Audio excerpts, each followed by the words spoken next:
Halo, Cinecrip, balik lagi sama gue Rashid Hari. Yang kali ini mau ngomongin film yang gue yakin masih, cuman udah berkurang layarnya sepertinya ya. Masih tayang di bioskop, baru tayang hari Jumat kemarin, tapi hitungannya layarnya lumayan limited sih. Soalnya ini bukan film yang blockbuster, walaupun pemainnya superstar guys. Ini film yang dibintangi oleh highest paid actor, aktor dengan bayaran tertinggi. Siapa lagi kalau bukan Dwayne The Rock Johnson dalam film terbarunya yang berjudul The Smashing Machine. Tapi ini bukan film action ya, bukan film besar masif superhero atau sci-fi kayak judul-judul dia biasanya. Ini adalah film biografi, biopik. Nah, ngomongin The Rock dulu nih ya. The Rock itu kalau lo ngelihat data-data yang ada di internet, dia itu emang highest paid actor at least sampai tahun lalu ya. Kalau berdasarkan datanya Forbes di tahun 2024, The Rock itu adalah aktor dengan pendapatan tahunan paling tinggi, dan itu gelar yang udah pernah dia dapat total 5 kali itu. Tahun 2016, 2019,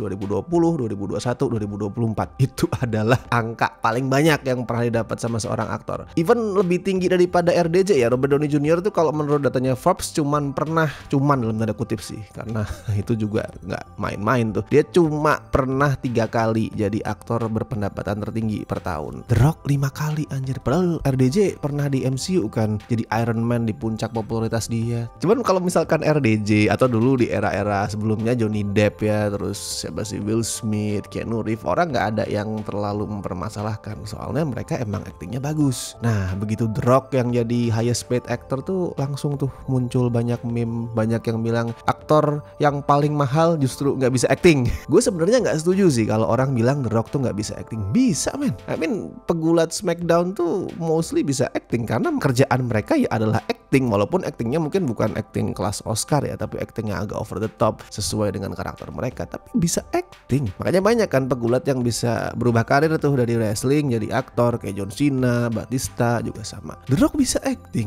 tapi masalahnya satu, pilihan karakter sama film dia itu kebanyakan sama. Itu aja sebenarnya. Bajunya pun sama, tampilan mukanya, rambutnya mah plontos terus ya, tapi overall looknya sama terus. Makanya pas live stream kemarin ya, pas kita tuh ngebahas film ini, gue sempat ketukar tuh kan ya, sampai ada yang ngoreksi itu penonton tuh. Gue sempat ketukar antara San Andreas sama Skyscraper. Soalnya mirip, sama-sama film bencana, sama-sama apa sih, di pencakar langit, sama-sama The Rock botak. Itu masalahnya The Rock sebenarnya. Dia selalu meranin karakter dengan tampilan yang sama. Tapi apakah dia bisa acting? Bisa. Nah, Smashing Machine nih kayak semacam pembuktian dia sih. Pembuktian kalau gue bisa kok acting dengan cara yang berbeda gitu mungkin ngomongnya. Dan jelas di sini looknya beda banget ya, karena kan The Rock tuh meranin Marker namanya. Dia itu mantan atlet MMA, pernah juara UFC beberapa kali juga, dan The Rock di make upin biar mukanya tuh berbeda. Dan akhirnya di sini The Rock punya rambut lagi setelah sekian lama ya. Terus mukanya pakai prostetik juga. Dan yang menarik biasanya nih di film-film dia, yang bikin The Rock itu jadi highest paid actor kan adalah bayaran dia emang tinggi di film-film yang lain tuh. Nggak ada angka pasti, cuman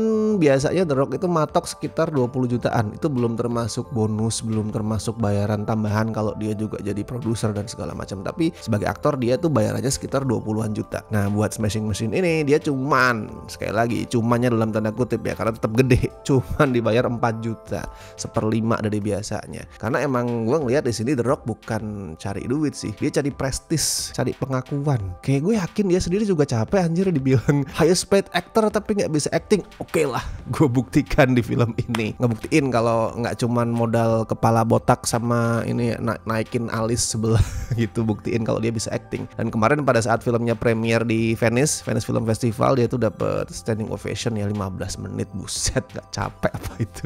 Bahkan sampai dibilang kalau dia punya chance untuk dapat nominasi Oscar. Anjir, gak kebayang gua ada masa dimana seorang Dwayne Johnson itu adalah Oscar nominee. Tapi apakah memang layak? Nah, itu yang akan gue bahas kali ini. Kalau alurnya The Smashing Machine sendiri ngingetin ke itu ya, The Wrestler, bikinannya Darren Aronofsky. Di sini kita akan kenalan sama Mark Kerr, seorang superstar UFC, sebelum kemudian dia gabung ke turnamen Pride di Jepang, dan dia tuh selalu menang. Even pada saat ada seorang jurnalis nanya, apa yang akan Anda lakukan, dalam bahasa Jepang tapi ya, kalau misalkan Anda itu kalah, anjir. Dan si Mark tuh gak bisa jawab. Dia kayak, but I always win gitu katanya. Gue selalu menang. Dia berusaha keras berpikir, apa ya akan gue lakuin kalau gue kalah, dan dia gak bisa jawab. Gue gak tahu rasanya kalah. Sampai suatu ketika beneran terjadi, si Mark itu kalah, dan dari situ hidupnya mulai berantakan karena kepercayaan kepercayaan diri dia jatuh, terus juga ada masalah drug abuse yang biasa terjadi sebenarnya di masa itu di atlet terutama wrestler ya. Dan dia juga selalu berantem sama pacarnya yang namanya Dawn yang diperanin Emily Blunt. Jadi langsung kacau pokoknya hidupnya Mark nih. Dan di awal film tuh ada kalimatnya Mark yang nancep banget di kepala gua sih. Jadi dia sempat ngejelasin ke jurnalis yang sama dengan jurnalis yang nanyain apa yang akan kamu lakukan kalau kamu kalah tadi ya. Dia sempat ngejelasin rasanya menang tuh gimana. Si Mark tuh ngedeskripsiin menang tuh seperti seorang dewa gitu. Karena kan dia menang bertanding, lawannya terkapar gitu kan, misalkan KO di atas ring, terus kemudian merayakan kemenangan sambil dieluk-elukan, dipuja-puji sama penonton kan.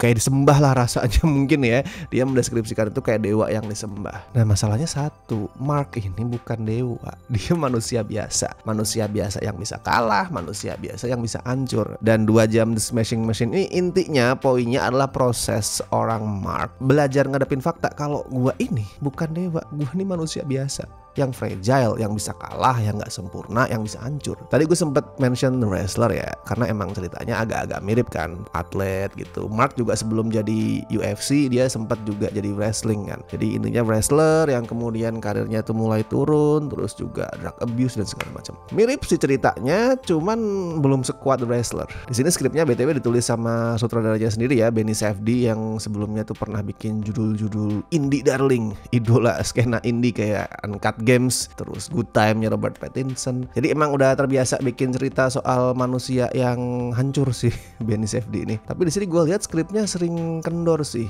terutama di pertengahan tuh pas fokusnya adalah ke Mark yang berusaha lepas dari ketergantungan dia itu sempet agak kurang solid storytellingnya. Sempet rada boring sih gue ngelihat ya. Apalagi ini 2 jam kan, 2 jam tuh lumayan panjang. Jadi tengahnya tuh agak-agak waduh capek juga dan tidak ada yang spesial tuh di pertengahan yang lumayan panjang. Dan ceritanya overall masih ngikutin pakem banget sih. Bukan pakem from zero to hero di cerita mainstream ya, nggak se-klise itu, tapi ngikutin pakem drama-drama olahraga yang lebih dark, yang nyorotin sisi gelap atletnya ya, kayak The Wrestler tadi. Tapi at least dia tuh bisa ngasih gambaran ke kita ya, ke penonton, apalagi yang awam kayak gue nih tentang sosok Mark kan. Gue jadi tahu isi hati dia, terus proses berpikir dia itu seperti apa. Kayak di satu interview yang lain tuh, banyak adegan interview di sini. Di satu interview dia sempat ngomong juga soal gimana di ring seorang atlet, seorang wrestler, seorang martial artist itu harus bisa mengendalikan emosi. Dia nyamain itu tuh kayak flashlight, center, sama laser beam, sinar laser. Kalau misalkan lu nggak bisa ngontrol emosi, termakan sama antusiasme lu sendiri, lu pengen menang dan segala macam, di ring lu akan kayak lampu center yang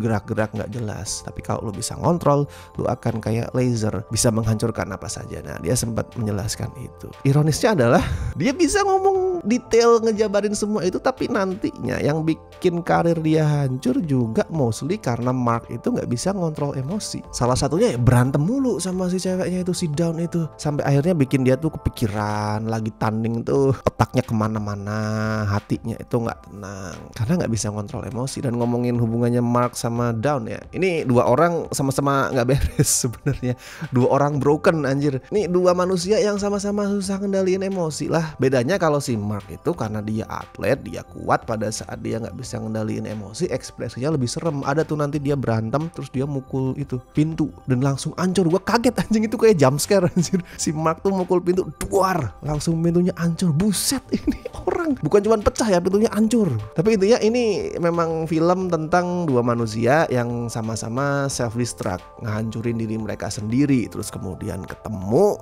ya yang terjadi adalah saling menghancurkan satu sama lain. Dan Mark itu kayak yang tadi udah gue bahas ya, dia ngerasa dirinya tuh dewa, jadinya dia pengen diperlakuin spesial. Kalau si Dawn tuh kayak seolah tidak menganggap Mark spesial dikit aja langsung maskulinitasnya terluka. Egonya tinggi banget emang si Mark nih. Egonya tuh nyampe surga kayaknya kalau diberdiriin. Tapi kalau ngomongin Mark, kita waktunya ngomongin aktingnya The Rock lah ya.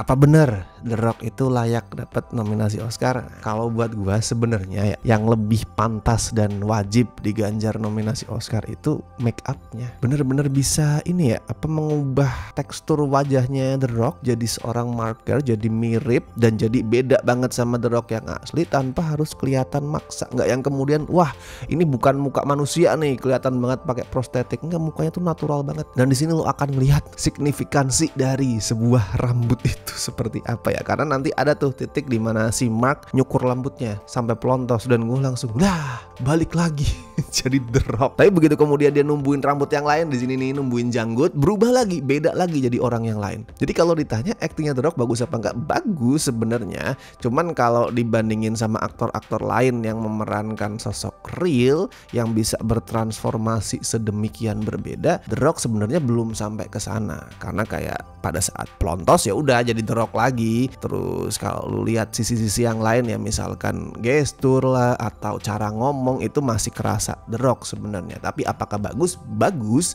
Apakah ini acting terbaik sepanjang karir dia? Yes, gue setuju. Apakah akan dapat nominasi Oscar? Gue yakin, sangat yakin dia bisa nominasi Oscar. Bukan masalah kualitas actingnya, tapi The Rock itu adalah sosok yang jago banget campaign. Timnya jago mempromosikan diri dia. Makanya kan image-nya The Rock tuh at least dulu ya 2010-an akhir tuh kan positif banget, kayak sosok panutan dan segala macam karena tim marketingnya jago. Nah pada saat besok Oscar campaign main, gue yakin dia kuat di situ. Actingnya bagus, tapi gue udah sering lihat acting yang jauh lebih bagus di film-film biopik, dan di sini dia ketolong banget sama make up sih. Dan kalau ngomongin acting, gue sebenarnya lebih kagum sama Emily Blunt sih.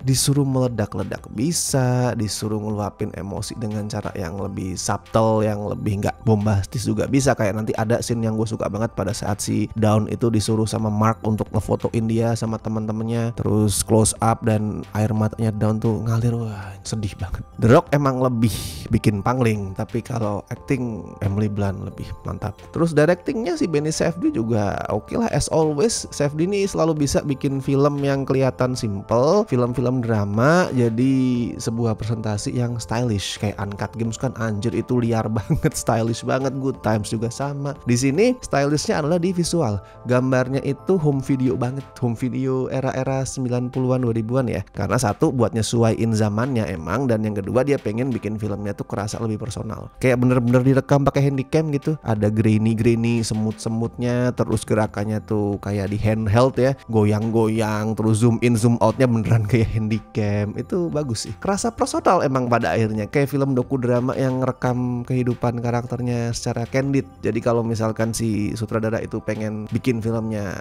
lebih personal, lebih candid dengan cara itu, ya dia berhasil. Terus teknik dia pas ngemas adegan fighting juga menarik sih. Mungkin fightingnya nggak yang anjir keren banget, seru banget, bikin deg-degan gitu, mungkin nggak yang sampai segitunya. Tapi yang mencuri perhatian gue adalah gimana si Benny ini pakai musik jazz pada saat adegan fighting. Bukan pakai musik yang tegang atau apa, atau rock gitu kan sebenarnya gampang ya, tinggal biar memacu adrenalin. Di sini nggak, dia pakai jazz. Mungkin dia kayak pengen nyamain jazz sama MMA ya, sama-sama bebas, sama-sama liar, sama-sama banyak improvisasi dan nggak terpaku ke satu bentuk aja. Karena MMA kan emang gabungan dari berbagai macam martial arts tuh, nggak cuma satu cabang aja tapi semua digabungin. Nah jazz kan juga sama tuh, banyak improv, banyak style jadi satu. Jadi kayak dia pengen menyamakan dua hal itu sepertinya. Oke, untuk The Smashing Machine skor ya gue kasih 7,5 dari 10. Sebenarnya dia bukan biopik yang kelas 1 ya, kayak mendobrak pakem banget tuh nggak terlalu sih. Banyak biopik lain yang jauh lebih mendobrak pakem daripada ini, tapi it's good, it's solid. Dan The Rock kalau misalkan lu memang pengen ngelihat